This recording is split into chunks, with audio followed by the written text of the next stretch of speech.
எல்லாம் கூடி வரக்கூடிய நேரத்தில் ஒரே நேர்கோட்டில் நம் புத்தி பயணித்தால் வெற்றி கிடைக்கும். ஆஸ்ட்ரோவெட்டின் மிதுன ராசி நேயர்களே, அன்பு வணக்கம். விஸ்வாசு வருடம் சித்திரை 1ஆம் தேதி பிறக்கக்கூடிய இந்த நல்ல நாளில் குரு பகவான் என்று சொல்லக்கூடிய 7ஆம் இடத்திற்கும் 10ஆம் இடத்திற்கும் அதிபதி இப்பொழுது 12ஆம் இடத்தில் வீற்றிருக்கிறார். மே மாதத்தில் மிதுன ராசி மண்டலத்திற்குள் அவர் பிரவேசிக்கப் போகிறார். அதே வேளையில் மீன ராசி மண்டலத்தில் சனி பகவான் வீற்றிருக்கிறார். ராகு பகவான் மீன ராசி மண்டலத்தில் வீற்றிருந்தாலும் மே மாதத்தில் அவர் கும்பராசி மண்டலத்திற்கு இடம்பெயர்கிறார்.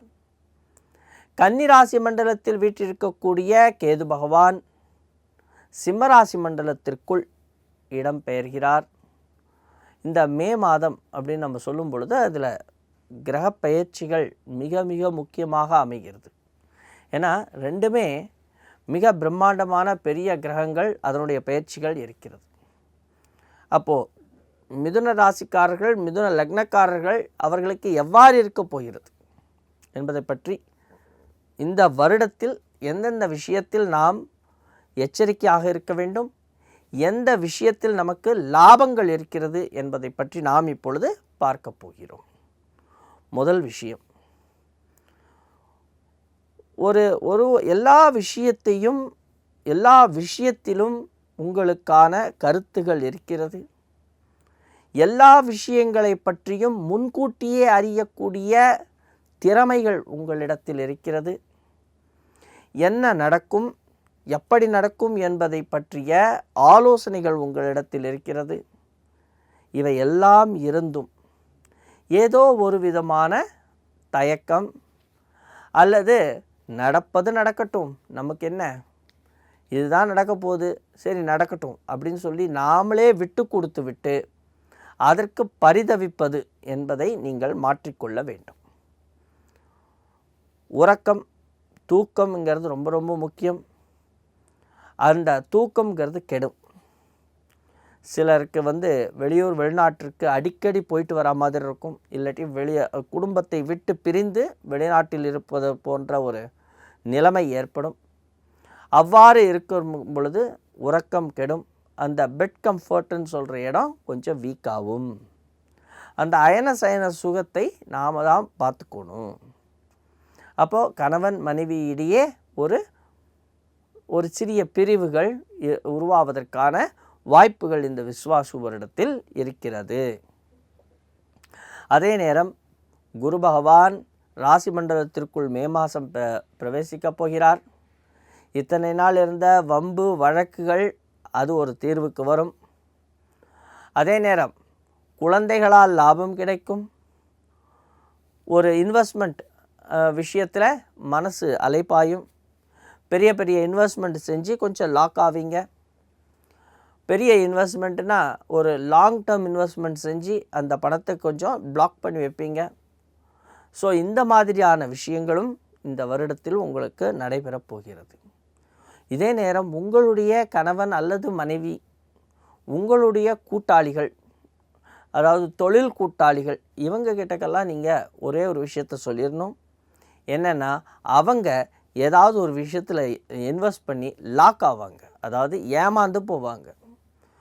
ஒரு உதாரணத்துக்கு கிரிப்டோ கரன்சி ஆகட்டும், இல்லைன்னா ஒரு பெரிய இன்வெஸ்ட்மெண்ட் பண்ணுறோம், இவ்வளோ ரூபா கொடுத்தா இவ்வளோ ரூபா வரும், அது ஒரு குறிப்பிட்ட கொஞ்ச நாள்லேயே டபுளாக வரும், ட்ரிபிளாக வரும்னு சொல்லி எல்லாம் அவர்கள் ஏமாற்றப்படுவார்கள் என்பதையும் நீங்கள் அவர்களுக்கு எச்சரிக்க வேண்டும். அதற்கு அடுத்த முக்கியமான விஷயம் தொழில். இப்போ இந்த தொழில் சார்ந்த விஷயங்களில் நமக்கு எவ்வளவு தூரம் வெற்றி கிடைக்கப் போகிறது. முதல் விஷயம், தொழில் அப்படின்னு நம்ம சொல்லும் பொழுது இந்த 2ஆம் இடம் பணம், அந்த தனஸ்தானம் நன்றாக இருக்கிறது. அதில் எந்த பிரச்சனையும் இல்லை, அதனால் தப்பிச்சிட்டிங்க. அதே நேரம் 6ஆம் இடம் என்று சொல்லக்கூடிய இடத்தில் உங்களுக்கு பார்த்திங்கன்னா ஒரு திருப்திகரமான சூழ்நிலைகள் அமைகிறது. வெளியிலிருந்து வரக்கூடிய பணம் உங்களை அடையும். அதே நேரம் 10ஆம் இடம், இந்த 10ஆம் இடம் சொல்கிற கர்மஸ்தானம், அந்த ஜீவனஸ்தானம் கர்மஸ்தானம் சொல்லக்கூடிய 10ஆம் இடத்தில் சனி பகவான் வீற்றிருக்கிறார். அந்த சனி பகவான் வீற்றிருக்கக்கூடிய அந்த இடம் அப்படின்னு சொல்லும் பொழுது சில தடைகளை கொண்டு வந்து சேர்க்கும். சின்ன சின்ன தடைகள் வரும். அதற்காக நீங்கள் பயப்படக்கூடாது.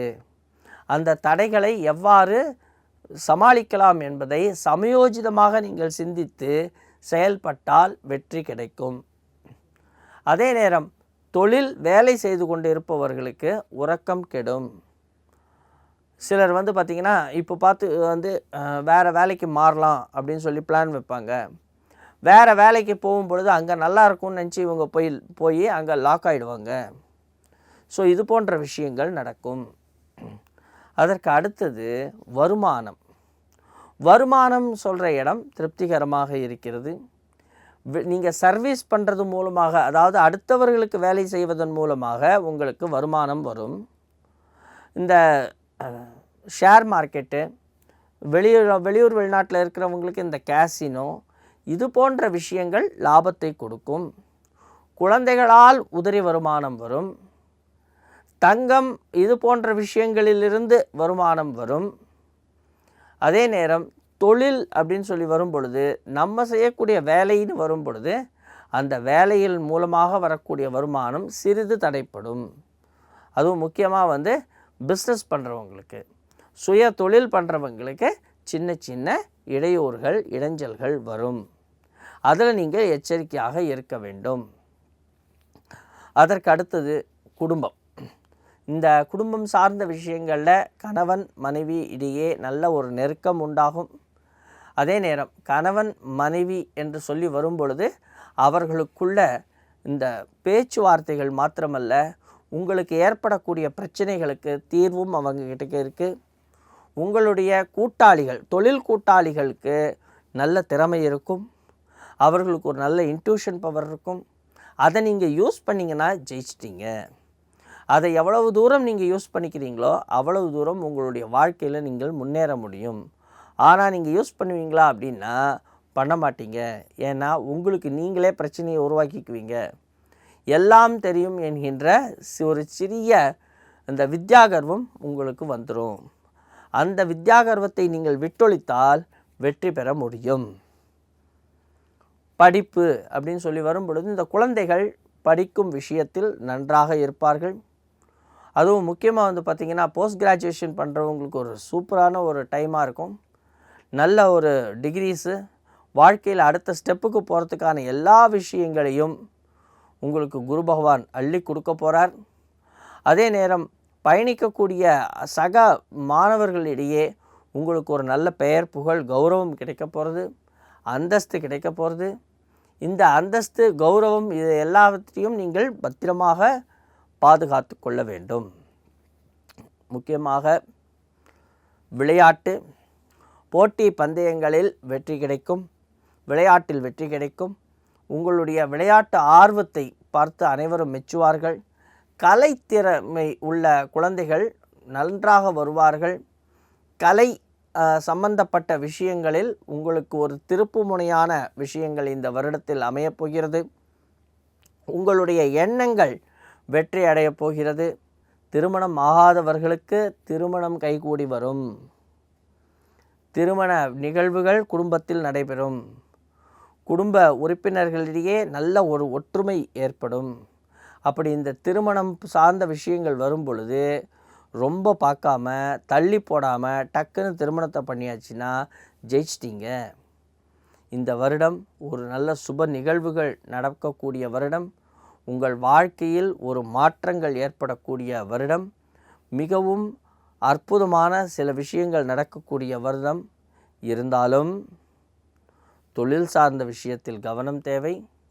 உங்களுடைய எதிராளிகள் அல்லது உங்களுடைய கூட்டாளிகள் அல்லது உங்களுடைய கணவன் அல்லது மனைவி, இவர்கள் எதிலையாவது போய் லாக் ஆகாமல் இருக்கணும், இன்வெஸ்ட்மெண்ட் பண்ணி லாக் ஆகாமல் இருக்கணும். இந்த விஷயத்திலெல்லாம் உங்களுடைய கவனத்தை நீங்கள் செலுத்தினால் உங்களுக்கு வெற்றி கிடைக்கும். வாழ்வில் ஒரு நல்ல மாற்றங்களும் கிடைக்கக்கூடிய அற்புதமான வருடம் விஸ்வாசு வருடம். நன்றி, வணக்கம்.